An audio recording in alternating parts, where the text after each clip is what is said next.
E agora a gente vai falar sobre algumas questões de ossos e articulações. Primeira questão. Se se realiza um conteio, que é uma contagem, de todos os ossos dos membros superiores, o número de ossos seria... Se você quiser responder, você pode dar uma pausa no vídeo, aí você responde, depois dá o play. 64 ossos. Então, relembrando o que é esqueleto apendicular e esqueleto axial. O esqueleto axial, deixa eu colocar um apontador. O esqueleto axial é o esqueleto que está no eixo. Então, faz parte a cabeça, as vértebras, a caixa torácica, o externo. Então, tudo que está aqui no meio faz parte do esqueleto axial. O esqueleto apendicular são os membros e as cinturas que unem os membros ao esqueleto axial. Então, a gente tem os membros, que são os nossos apêndices, e as cinturas, que unem o apêndice, que é o membro, ao esqueleto axial. Então, os membros superiores têm a cintura chamada cintura escapular e o membro inferior tem a cintura pélvica. A cintura escapular é formada por dois ossos, que é a escápula, esse ossinho, a escápula, esse ossinho que está aqui atrás, e a clavícula, que fica bem aqui na frente. Você descendo a mão pelo pescoço, indo para o lado direito ou para o lado esquerdo, você vai encontrar uma clavícula de um lado e uma clavícula do outro. Já a cintura pélvica é formada pelo osso do quadril, também chamado osso coxal ou coxal. Próxima questão. Um exemplo de osso ímpar é, então, palatino, temporal, maxilar superior, cornete e vômer. Então, o único osso ímpar dessa questão é o vômer. O palatino fica no palato, então, na parte posterior do palato, porque a parte anterior do palato é formado pela maxila ou maxilar superior. Então, a parte posterior do palato ósseo é formado pelo osso palatino. O osso temporal é o osso lateral do nosso crânio. Esse orifício aqui é o meato acústico externo, então é o buraquinho do ouvido, da orelha. Então, se você colocar o dedo no buraquinho da sua orelha, você vai saber que ao redor desse buraquinho vai estar todo o osso temporal. E esse osso tem dois acidentes que geralmente são perguntados em questões, que é o processo estiloide e o processo mastoide do osso temporal. Já caiu em questão perguntando onde esses dois acidentes são encontrados, em qual osso. Então, é no osso temporal. E o osso temporal tem esse nome de temporal, realmente é de tempo, porque dizem que os homens, quando começam a ficar velhos, mais velhos, essa parte do temporal, das têmporas, é que começam a ficar branca, né? O cabelo branco mais cedo. Aí por isso que esse osso é chamado temporal. A maxila superior, sim, outra visão aqui do osso temporal. Aqui a gente está vendo um crânio de baixo para cima, com toda a extensão do osso temporal. Então, esse em verde é o temporal, que ele faz limite com o osso occipital. Aqui na frente é o osso esfenoide. Na face, fazendo limite com o maciço facial, a gente tem os zigomáticos, os ossos cigomáticos. E por dentro do crânio, a gente também tem essa visão do osso temporal. Essa parte aqui também tem um nome importante, que se chama parte petrosa do osso temporal. Essa região aqui, por onde aqui dentro ficam os ossículos do ouvido. Aqui a maxila superior. A maxila superior, apesar de parecer um osso só, mas na verdade elas são dois ossos, porque aqui na frente ela fica fundida, mas na verdade a gente tem, a partir daqui, uma maxila para o lado esquerdo e uma maxila para o lado direito. Ela também, a maxila, ela sobe, faz parte do nariz e faz parte também da órbita, da abertura da órbita. Nessa visão, foi cortado o nariz no plano sagital e a gente está olhando lateralmente, é uma visão lateral. Aqui a gente consegue ver em verde uma parte da maxila. Também nessa mesma imagem a gente vê o cornete inferior. O cornete inferior é um osso à parte. Já o cornete médio e o cornete superior fazem parte do osso etimoides. Então, cornete superior, cornete inferior, cornete superior e cornete médio, osso etimoides. O cornete inferior é um osso à parte. E por último, o vômer, que é a resposta da nossa questão, que é um osso ímpar. Nessa imagem, a gente vê o crânio cortado em um plano sagital mediano, em que a gente tem uma vista lateral, que dá para ver o septo nasal ou tabique nasal, com a sua parte óssea, que é feita por 2 ossos, e a sua parte cartilaginosa, que é composta por essa cartilagem quadrada. Então, o vômer compõe o tabique nasal pela parte inferior.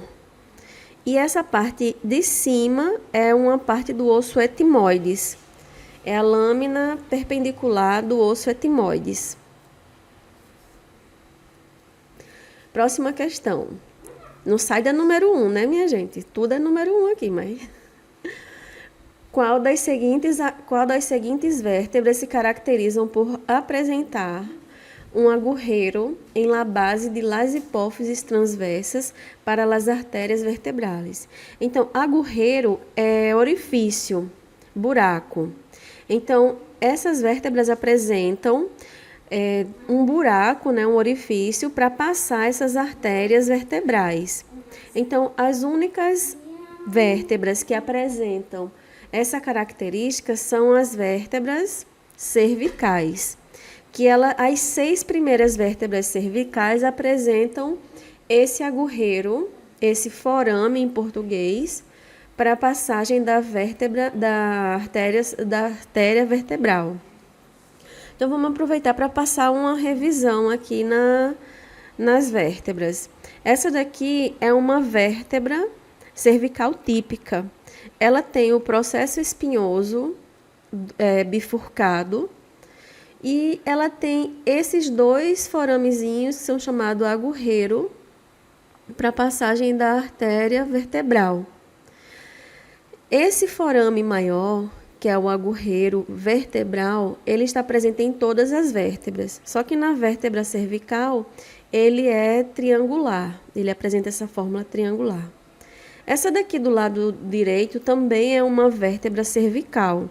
Só que ela é uma vértebra cervical atípica, porque ela é a 7ª vértebra cervical. E como é que a gente sabe que é a 7ª? Porque ela apresenta esse processo espinhoso. Apesar de que algumas vértebras cervicais, a 7ª vértebra cervicais, não apresenta o agurreiro para a artéria vertebral. Algumas delas podem não apresentar, porque a artéria vertebral, quando vai subir para chegar ao cérebro, ela só passa nas 6 primeiras, ela não passa na 7ª vértebra. Nessa imagem, que é de um modelo didático, dá para ver a artéria vertebral passando nos agurreiros transversos das 6 vértebras, das 6 primeiras vértebras. Lembrando que na cervical a gente tem 3 vértebras atípicas. A primeira, a segunda e a 7ª. A primeira é o Atlas. Como é que vai lembrar sempre que o Atlas é a primeira? Porque o Atlas vem da mitologia do deus Atlas. O deus Atlas é um deus que carregava o mundo nas costas.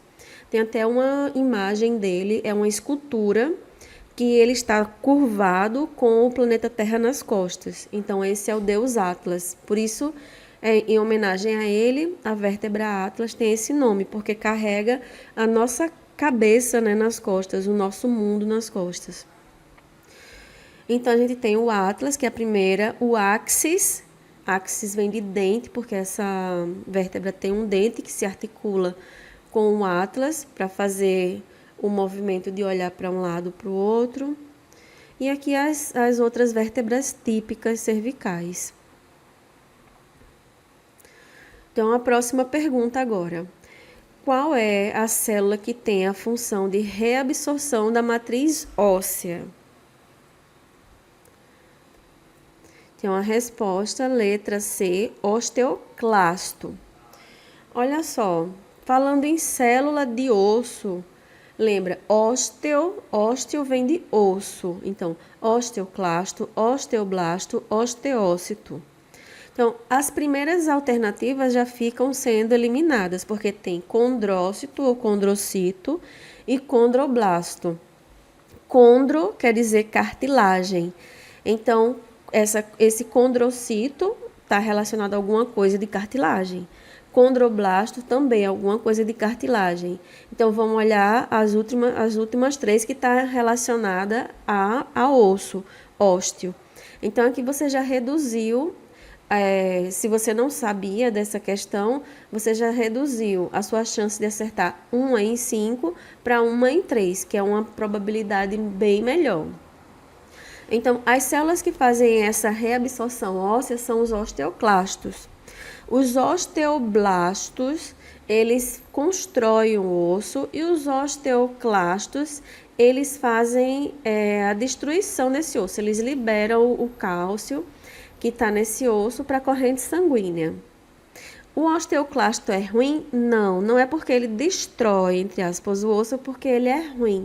Ele faz parte do metabolismo de cálcio no nosso corpo. E quais são os hormônios que fazem o metabolismo de cálcio no nosso corpo? O paratormônio, que é fabricado na paratireoide. A paratireoide são 4 glândulazinhas que ficam nas tireoides. E também a calcitonina.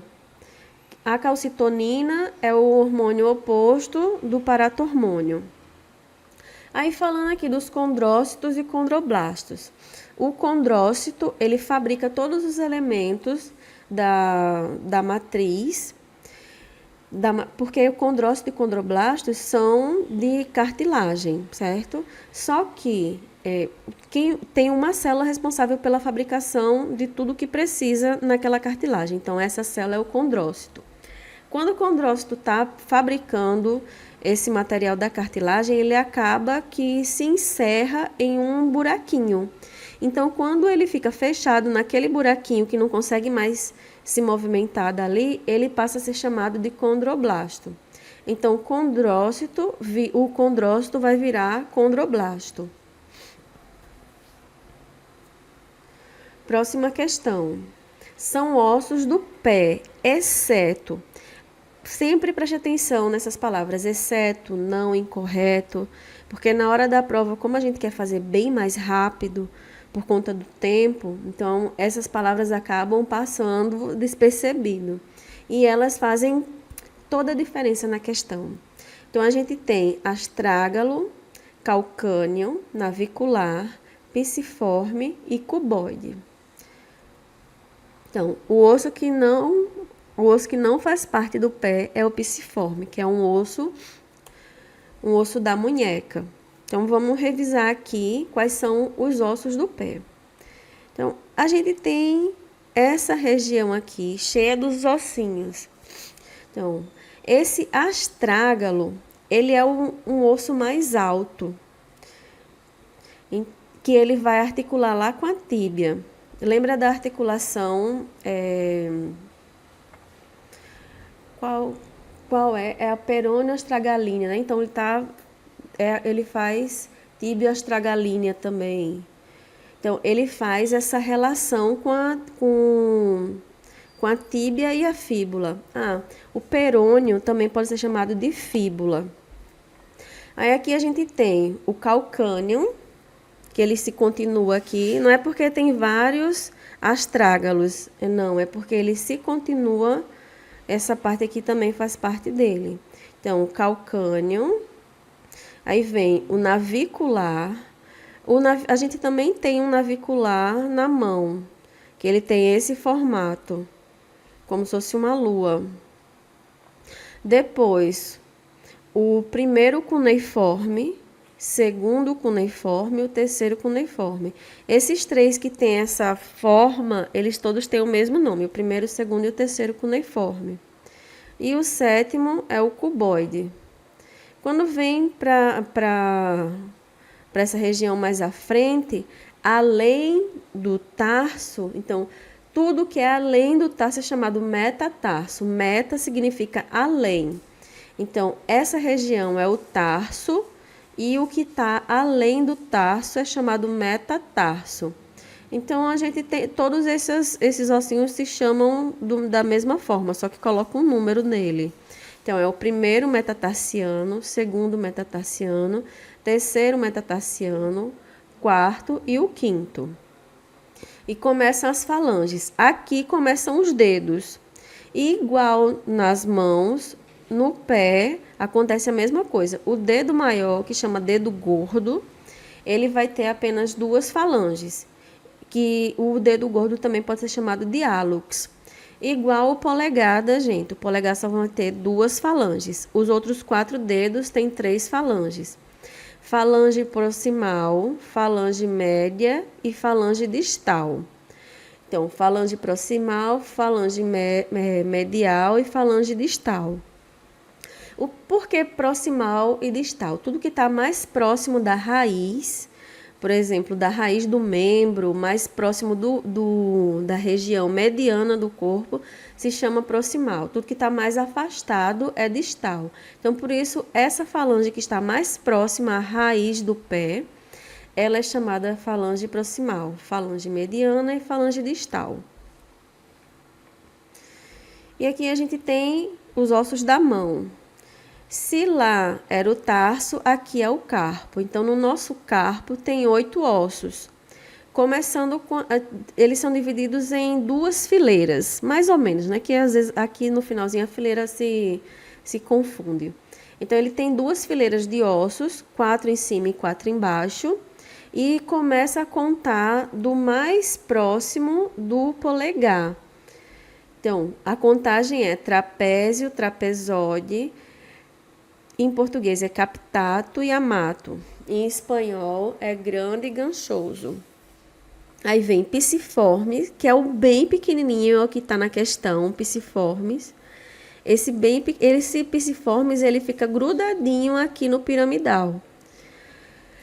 Depois, semilunar e escafoide. Geralmente, quando as pessoas caem com a mão espalmada no chão, quebra esse osso aqui, o escafoide, porque o dedo, né, o polegar, ele aperta para cá, aí aperta o trapézio e o trapézio aperta o escafoide. Aí por isso que o escafoide geralmente é quebrado. E o que está além do carpo é metacarpo. Então a gente tem 5 metacarpianos. Também vamos ter 5 falanges proximais. Só que a gente só vai ter 4 falanges medianas. Porque o polegar só apresenta falange proximal e mediana. E os outros dedos apresentam falange proximal, média e distal. Próxima questão. O número total de costelas falsas é... Lembrando que a gente tem 3 tipos de classificação de costelas. Costelas verdadeiras, falsas e flutuantes. Então, vamos ver a resposta. São 6. Então, aqui a gente vê a caixa torácica. A caixa torácica é realmente como se fosse uma caixa que envolve os pulmões. E dentro dessa caixa torácica, lá no meio, atrás do externo, a gente tem o mediastino, que é onde está o coração. E a gente tem o externo. Na frente, as costelas se encontram, a grande maioria das costelas, né, não todas, se articulam com o externo e atrás todas as costelas se articulam com as vértebras. Só que não é qualquer vértebra. As costelas se articulam com as vértebras torácicas ou vértebras dorsais. Todas as vértebras torácicas ou dorsais se articulam com as costelas. Aí, por que eu falei que quase todas as costelas se articulam com o externo? Porque a gente vai ter algumas costelas que se articulam diretamente com o externo, algumas costelas que se articulam indiretamente e duas de um lado e duas do outro, 4 que não se articulam com o externo. E a quantidade de costelas que a gente tem é a quantidade de vértebras torácicas, porque todas as vértebras torácicas se articulam com as costelas. Então, a gente tem 12 vértebras torácicas e a gente vai ter 12 costelas, 12 pares de costelas. A gente tem 24 costelas, né? 12 de um lado, 12 do outro. Então, vamos ver quais são as verdadeiras, as falsas e as flutuantes. Então, a primeira costela se articula diretamente no externo, certo que em amarelo tem uma cartilagem, mas ela vem e a cartilagem dela se articula direto no externo. Isso acontece também com a terceira, com a quarta, com a quinta, com a sexta, com a sétima costela. Então, todas elas vêm da vértebra torácica e se articulam diretamente no externo. Essas últimas 3 costelas, se você prestar atenção, ela vem de lá, da vértebra torácica, só que ela se articula primeiro com uma cartilagem que se articula com o externo. A mesma coisa é essa costela de baixo, que vem e se articula com essa cartilagem daqui, que se articula com o externo. Então, é só essa cartilagem que desce, que se articula com o externo. Essas últimas costelas se articulam com a cartilagem que se articula no externo. Por isso, elas são chamadas elas são chamadas costilhas falsas, porque não se articulam diretamente com o externo. Já as costelas que não se articulam com o externo são chamadas de flotantes ou flutuantes. Próxima questão. Qual dos seguintes exemplos de articulações, de articulariones? Eita, foi ruim isso daí, né? Qual dos seguintes exemplos de articulações de artrose se caracteriza por ser biaxial? Vamos ver a resposta. É a condília. Aqui está repetindo, né? Letra A e letra C estão iguais. Diartroses é a mesma coisa de articulação sinovial. Então, se eu perguntar quais são os tipos de diartrose ou quais são os tipos de articulação sinovial, é a mesma coisa. Aí a gente tem aqui a condília, que é uma biaxial. É muito importante também que vocês saibam os sinônimos das articulações, porque na maioria das vezes nas provas eles usam o sinônimo menos conhecido. Então, a articulação condília também pode ser chamada articulação elipsoide. A fossa bola, chamada de N-artrose esferoide. Eles adoram esse nome, N-artrose, para colocar nas provas. E também tem um professor de anatomia que quando vai perguntar na aula, ele nunca pergunta fossa e bola, porque todo mundo associa com a articulação do coxo femoral, que é a articulação do osso do quadril com o fêmur. Ele sempre pergunta da N-artrose, porque a N-artrose não dá para você associar rapidamente a essa articulação. A trocoide pode ser chamada de pivote e a artróide tem 2 sinônimos igual à fossa bola, que é plana e deslizante. Uma dica, sempre que você for classificar, for fazer exercícios de articulação, em vez de colocar, por exemplo, condilha, coloca condilha ou elipsóide. Em vez de colocar só força-bola, coloca força-bola, eneartrose esferoide. Porque aí você começa a fixar esses nomes na cabeça e começa a lembrar que eles são sinônimos. Aqui a gente tem um exemplo de articulação esferoide. Esferoide é porque tem uma esfera, quase uma esfera completa se articulando em uma fossa. Um exemplo de articulação condilha ou elipsoide, que está aqui entre o carpo e o rádio. Um exemplo de gínglimo ou bisagra, e essa aqui é a articulação do cotovelo, eles gostam muito de perguntar também. Cotovelo em espanhol é codo. Então aqui é a articulação cília de montar e só, né? A gente viu as principais articulações.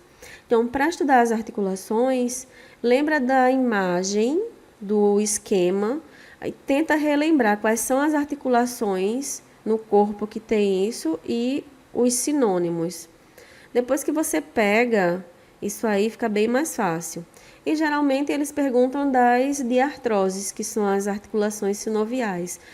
Raramente eles perguntam das suturas do crânio, que fica bem simples, né? Que é essa articulação fibrosa. Então, geralmente eles não perguntam das suturas do crânio, é mais das diartroses mesmo que eles perguntam. Então, próxima pergunta. São ossos do esqueleto axial, exceto... Lembra que axial formam eixo. Lembra que eixo tem o X e o axial também. Então, o esqueleto axial é o esqueleto do centro. A clavícula, o vômer, o cigomático, costilhas e axis. Vamos ver a resposta. O vômer. E onde é que fica o vômer? Lembra daquelas primeiras imagens que eu mostrei? Que não vou nem voltar, dá para descrever aqui. Que o vômer faz parte do tabique nasal. E o tabique nasal é a mesma coisa de septo nasal. Na parte de baixo está o vômer. Na parte de cima está a lâmina perpendicular do etimoides. E à frente está a cartilagem quadrangular, cartilagem quadrada. Próxima questão. O isquion é uma parte do osso.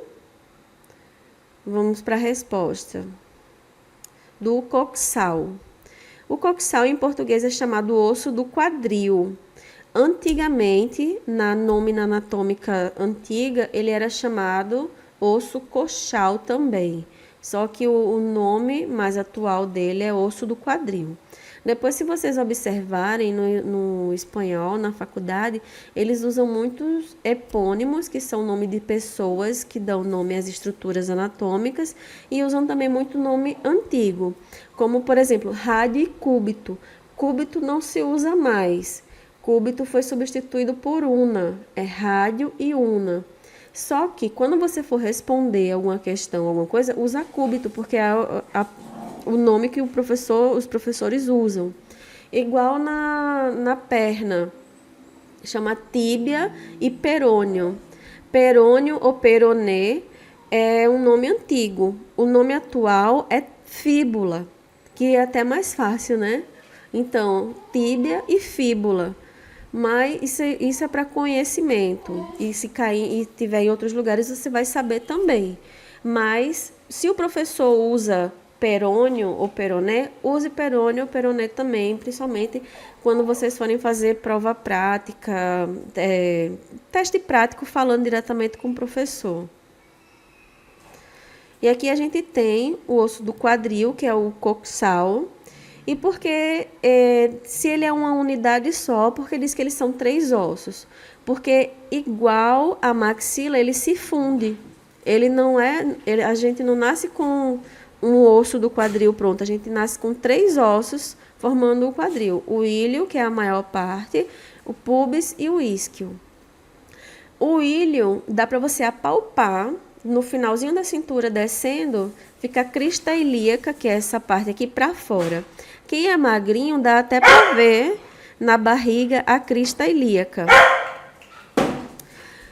O púbis fica bem na frente do monte pubiano, que tanto homens quanto mulheres têm, que é um coxinho de gordura que fica na parte pubiana.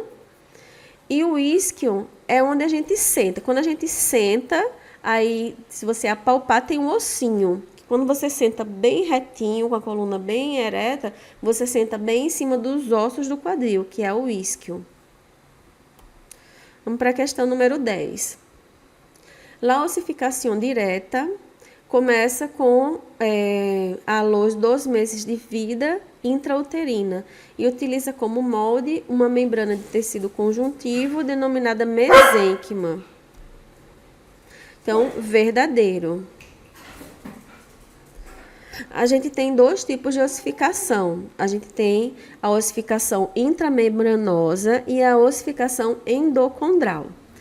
A ossificação intramembranosa utiliza como molde um tecido denominado mesênquima e geralmente ele forma a abóboda ou a bóveda craneana. E a ossificação endocondral usa um molde de tecido cartilaginoso e hialino, que forma os nossos ossos longos. Então, são essas pequenas revisões que eu queria fazer com vocês. Qualquer dúvida, não hesite em mandar mensagem para mim. Eu estou sempre aberta. E a proposta do curso é essa: você estudando de forma bem ativa.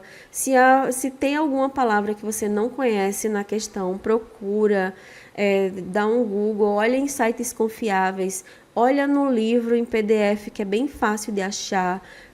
Digita Ctrl F, digita aquela palavra e você já acha direto lá no PDF. Procura conceitos em fontes confiáveis, porque assim você vai ter certeza que o que você está estudando está ok. Não sou contra ponte, não sou contra resumo, mas eu acredito que os apontes e os resumos são mais úteis quando você já tem a sua base, porque se você encontra um erro neles, você já vai saber identificar o erro, você não vai aprender errado aquilo ali. E outra coisa, se alguém for usar a ponte, que use de fontes confiáveis. Alguma ponte que já tenha sido revisado, que tenha sido de algum ajudante de cátedra, esse tipo de coisa. E lembrando as super tips, desculpem, meu cachorro, ele tá hoje daquele jeito, é ele e o gato. O estudo é uma atividade contínua, que não é uma coisa que começa e termina, é uma coisa que, principalmente para quem está fazendo medicina, é uma coisa para o resto da vida. Nenhuma fonte é completa, então não vai ter uma aula que diga tudo sobre determinado assunto, não vai ter um livro que vai esgotar aquele assunto, porque se a gente for aprofundar, a gente vai escrever um livro para cada tópico de estudo. O repasso é a base da aprendizagem, então se a gente estudou hoje, tem que revisar amanhã, tem que revisar depois. Quando passar essas provas, essa era, você precisa continuar revisando, porque depois esse assunto vai ser abordado na prova final. E o exercício é uma das melhores formas de repasso e aprendizagem. Então, estamos juntos, estou por aqui. Um beijo, bons estudos.